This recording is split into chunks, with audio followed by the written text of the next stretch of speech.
see around the 6. Drum here.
For our opening song, shall we sing hymn number 251.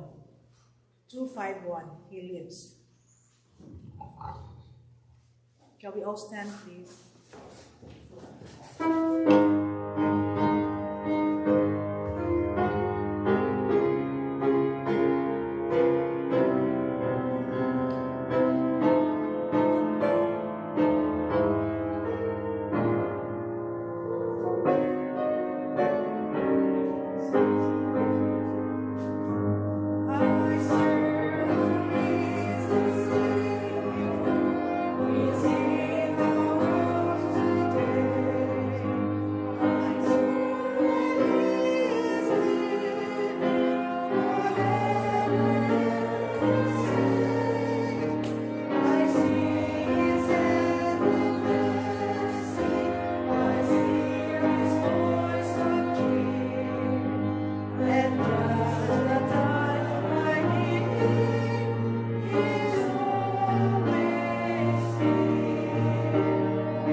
Shall go ahead, sir.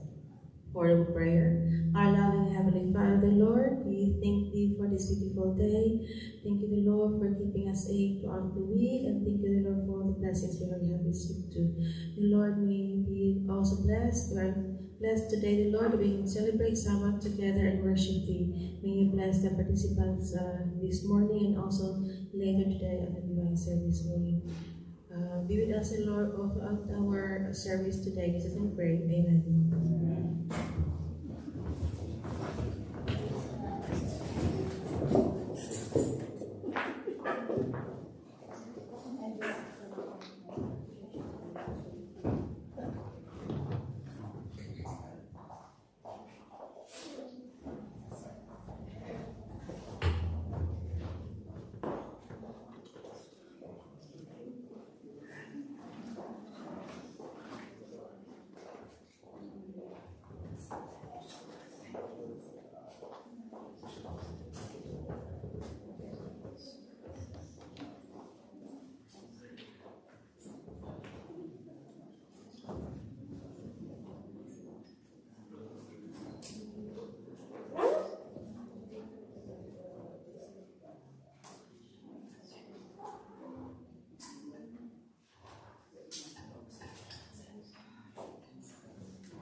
Good evening and happy Sabbath, everyone. Morning. Oh, good morning. Sorry, good morning. Happy Sabbath, everyone. I'm ready for the evening. I don't know why. First, I'd like to thank our participants this morning. The one who led us in our Saints Inspiration was Sister Lara Shaw, accompanied by our musical team, Brother Seth, Sister Nori, Brother Ethan, and Brother Paj.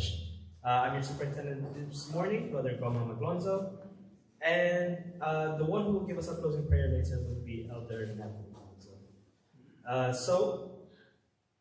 The title of our special feature this morning is called Unity in Community. And I don't have the answers for you this morning. And I want you to discuss this morning with these two groups here, the left and the right side. So if someone takes a photo, I didn't make printouts. So if someone takes a photo, so the first two slides I will be showing would be for this group, and the next two slides after that would be for this group here. So let me show you the first one. Take a photo of that. Sorry, didn't have time to make printouts, but all good. Group 1. Here's the next one for group 1. Take a photo of that as well, so that we know what we have to get into.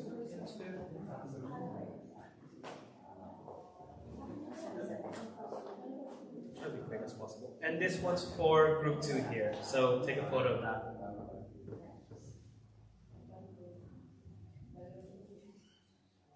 If we have the photo, I'll move on to the next one. So the next one for group 2.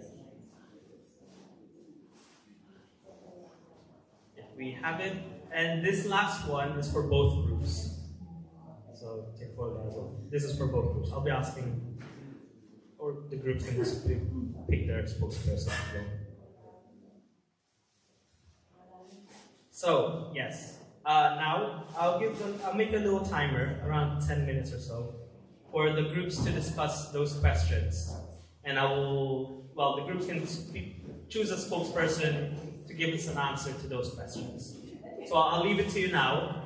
If you want to gather, I'll leave it to you, and I'll give you 10 minutes to discuss.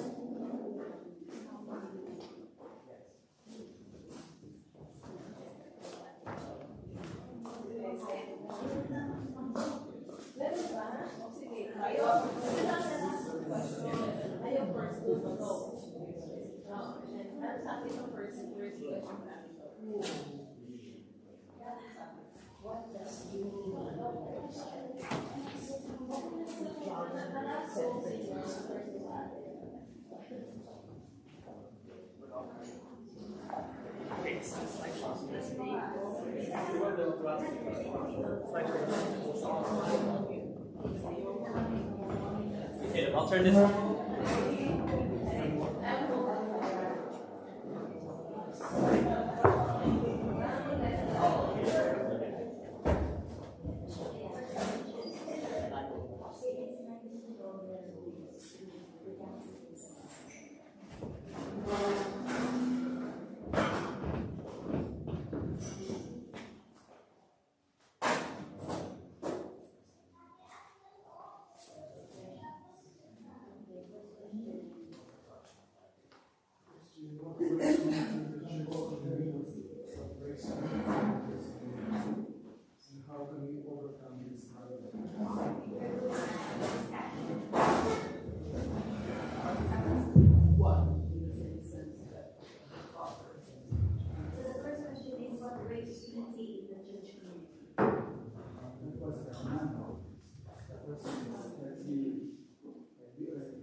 5 minutes left. I hope you're going through the questions. It's around 6 questions each per group. So 5 minutes left.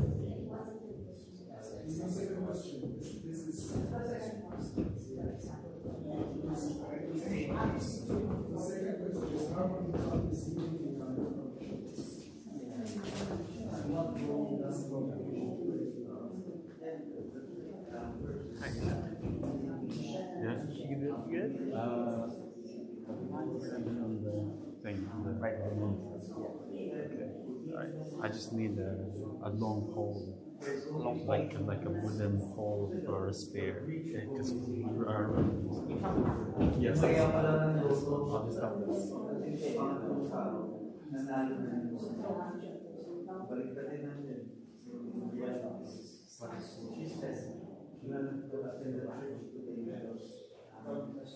She was hurt. Three people later, three people later.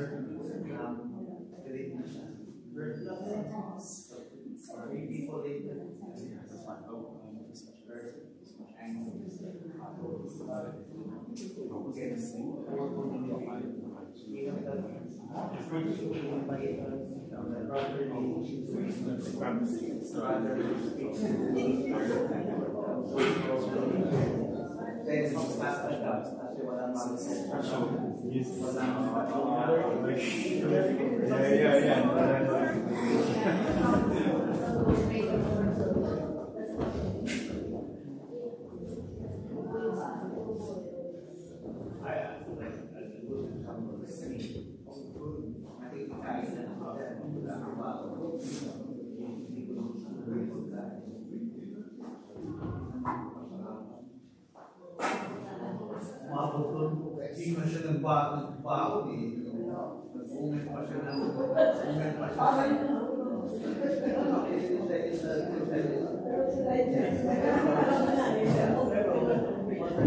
Kung may communication, yan wala na yung sila.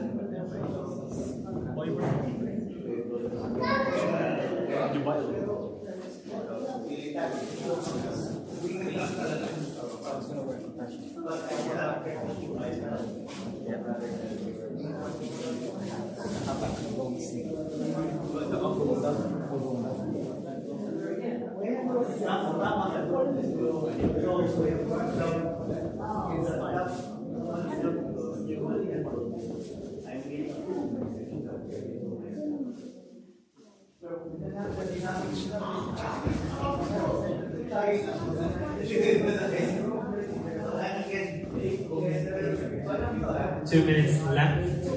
2 minutes left. So I hope you're going through questions. Once again, I don't have the answers. You guys are answering for me.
All right, let's slowly close our discussions.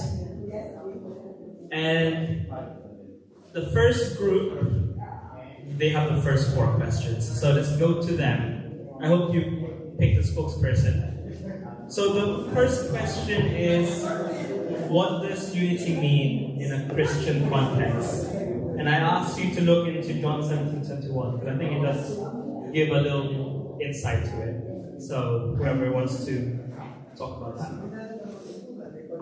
Yeah, just go for it. Yes, we talked about unity, and I think that we raised some important points in terms that as a global church, I think that we are fairly united. There is no major dissent among us.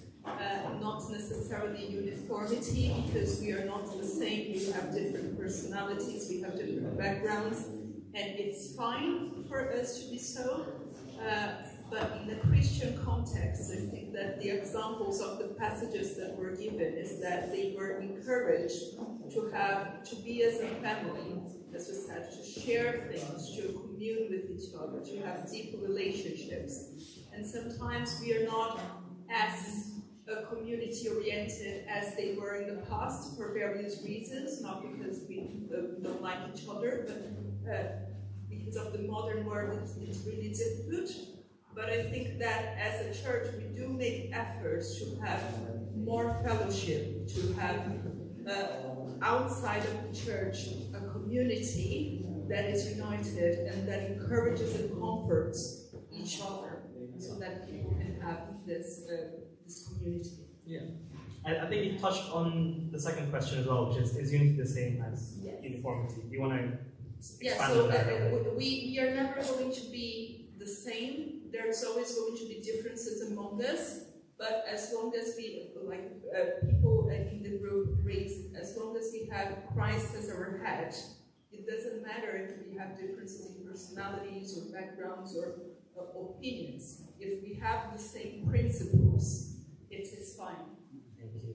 And the next questions for you guys were, what examples of unity do we see in the early church, which was seen in Acts 2:42 and 47? And what did Jesus teach about community and love, seen in John 13:34 and 35? Or you don't have to reference it in those, but what did you guys talk about? We said in the early church they were encouraged to sell all they have and share. And sometimes nowadays that's more difficult than we think. You know, that we tend to keep our own little family units. You know, we don't share everything we have. But we can help each other. We can use our resources to help each other. And the second one, what was there? Was a Bible reading, wasn't there? For others to share. I think it was in Psalms, wasn't it? How lovely it is for Christians to share and to love each other and spend time with each other. I think that's the perfect answer for that. So moving on to the second group. I gave you guys 4 questions as well. It was, what breaks the unity in the church community, and how can we overcome these barriers? So I hope you picked the spokesperson. The mic is in no one's hands, but I hope there's someone in there.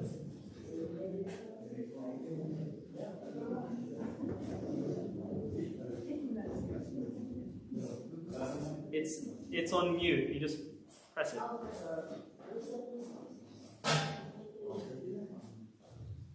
Hello. Uniformity. I have my own opinion, but I don't know why my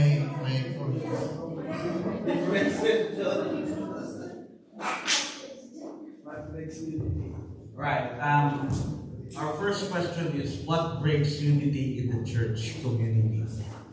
We thought of Kasik. Started with Maridesan in our language. So we had some examples where somebody said that he was hurt, or I am hurt of the way our brother said.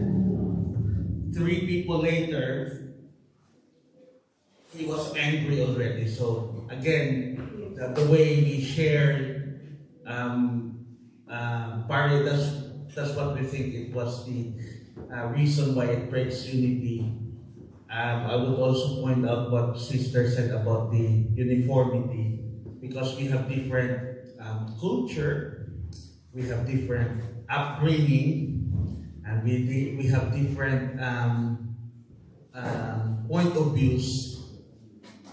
But we are united in Christ. Yeah. Next is, how can we overcome these barriers? If you have some comments, go directly to the person. It's really best. I would say, brother, I'm upset, but before this, shall we pray? Pray first before try to challenge. I think challenge someone is wrong. I've done this. I've done it all the time. But I then realize we should not be talking when we are angry. We just calm down, chill, and then approach. Instead of going to another person, go straight to the person, but calm down. Calm down first. Relax. Maybe cake or bring someone to Starbucks today. Invite them for a Starbucks, and then we'll have a chat there. But before we will have a chat, let's pray first. Alright, so the next question is that you got. I don't know if you got this far, but how can we practice unity in our local church, and what role does communication play in unity? Yeah, I've said earlier to how can we practice unity to local church. We are responsible for our attitude. I said earlier, my example is I commented, I come here, I don't bring my own food, no baon, and then I will comment about the food. For me, I don't feel that's my attitude, but I have to be mindful of the way we said things, mindful of the way we comment. And Kuya Gerald said that if you don't have anything positive to say, shut up. Yeah, shut up. If you don't have positive things to say, just shut up.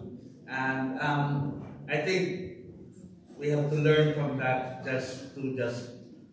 and stop talaga the marites and the gossiping. I think that's what we should. Let's avoid talking about anything. And the role does communication play in unity? Anything with that?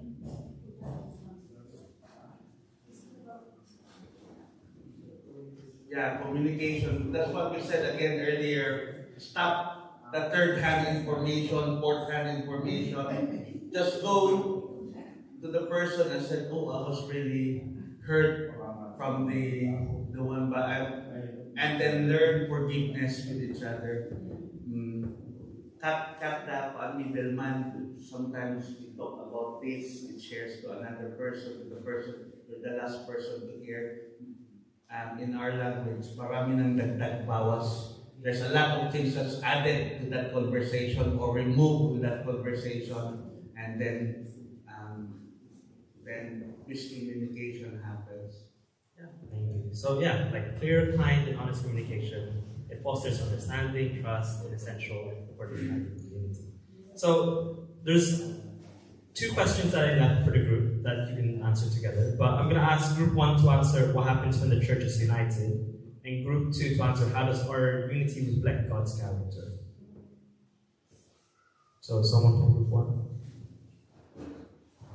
What happens when the church is united?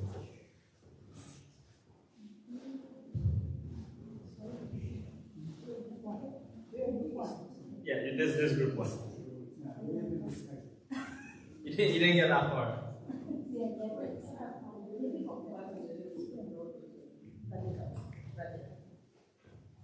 It just grows. It grows, yeah. Looking at Church United, Satan isn't happy. So, talking back then, I said to you, I read school tape letters. It says we school tape letters. We talk about the church, how we let things come in and disrupt the church. So what if perfect, but Satan isn't happy.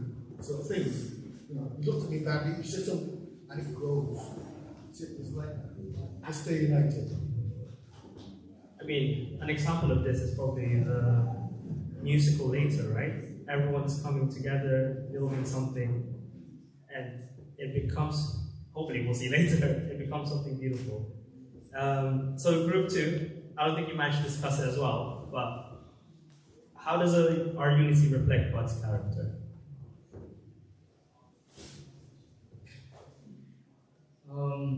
So I guess this is from what I've been ruminating the past few minutes. We said that within the Bible, God has used so many different people to deliver messages, to deliver miracles, to change the perspective of certain people. I guess for unity to exist, there has to be like a group effort. Everyone has to contribute to being able to develop the church, to better the church. And this also means that being able to listen to people when maybe they have certain needs that should be met or should be supported in a certain way. So it's all about praising people's strengths, but also trying to support them when they have certain weaknesses. And so unity is about having a good community. Yeah, and like God Himself is a unity, right? The Father, the Son, and the Holy Spirit. And when we live in that unity, we reflect His love in nature, in the world. Like you said, it shows. It shows. So to close it off, unity doesn't happen by accident. It's something we are called to make every effort to keep. In a world full of division and individualism, the community should stand out as a place where people are known, loved, and supported. But that kind of unity takes humility, patience, and a whole lot of grace. Think about the early church. They shared their possessions, cared for the poor, worshipped together, and were one in heart and mind. Their unity wasn't based on similarity, it was based on Christ. We have different personalities, backgrounds, and opinions, but we are united by something stronger. It should be the Holy Spirit living in us, and that we should be the bond of peace that we carry. And when we walk in that unity, the world sees the glimpse of heaven. So, we are now moving on to our lesson study. And we are finishing our lesson study 11:45 sharp? 11:15 sharp. Sorry, 11:15 sharp. So once you hear the second bell, please slowly finish your discussions so we can move on to our divine service. Thank you.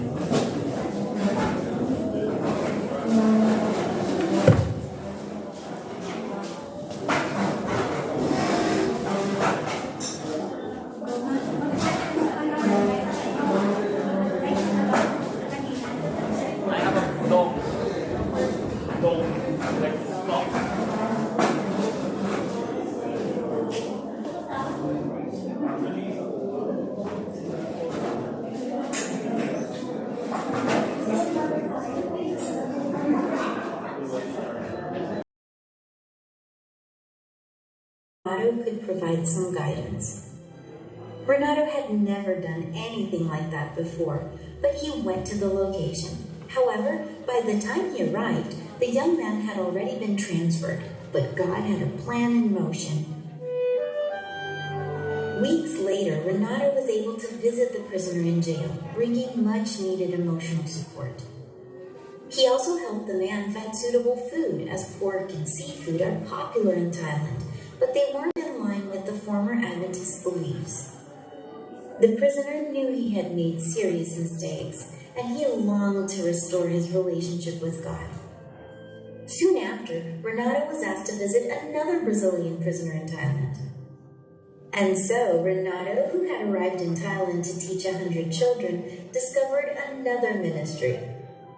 Today, he visits both men every month and is ready to help other prisoners in need. His greatest desire is that his visits will inspire true, lasting transformations in the lives of those he meets. Pray for the prisoners in Thailand and all those burdened by the weight of sin.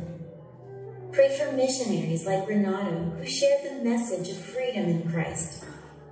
This quarter, part of our offering will help in 4 missionary projects in the South Asia Pacific Division. Let's be generous with our offerings.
To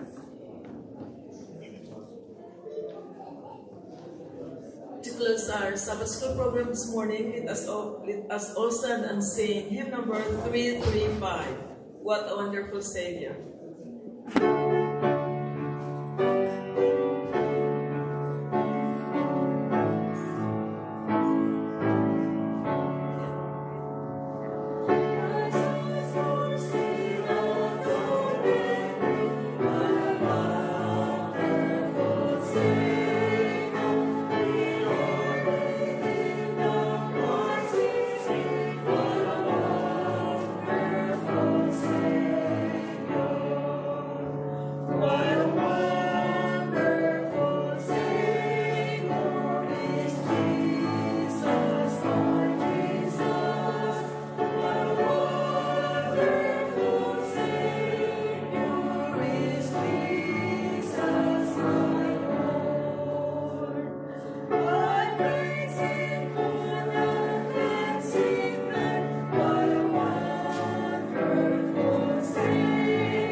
Let's bow our hearts for the word of prayer. Heavenly Father God, we come to the Lord this morning, Sabbath day. What a wonderful Savior, Lord, that you sent Jesus Christ to redeem our sins on the cross. We thank you, Lord, for the blessings that we have. Put your character in us, Lord, as we may share this to our other people, to our friends. We also pray, Lord, this morning, our missionary around the globe. Lord, protect them. Guide them, Lord, bless them. Thank you, Lord, for this wonderful morning that you have given to us. We ask all these things in the loving name of Jesus. Amen.